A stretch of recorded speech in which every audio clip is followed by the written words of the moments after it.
আসসালামু আলাইকুম। এটা হচ্ছে একটা সেট আপ বক্সের মাদারবোর্ড। সেট আপ বক্সটা বজ্রপাতে নষ্ট হয়ে গেছে।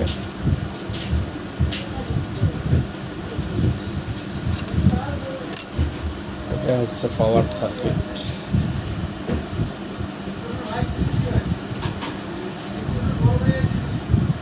সার্কিটটা দিয়ে 5 ভোল্ট বাইরে হয়,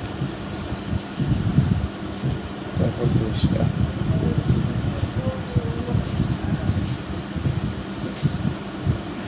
মাদারবোর্ডের পাওয়ার সার্কিটটা খারাপ।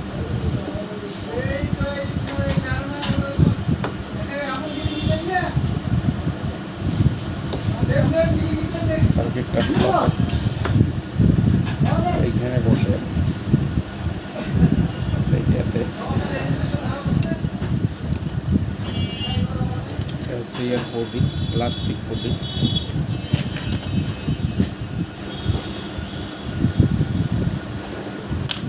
আপনাদের বাসায় এই ধরনের সেট আপ বক্স খারাপ থাকলে অবশ্যই আনন্দ টিভি সার্ভিসে নিয়ে আসবেন।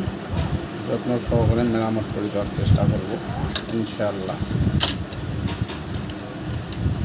আপনারা ভালো থাকবেন, সুস্থ থাকবেন, দোয়া রইল।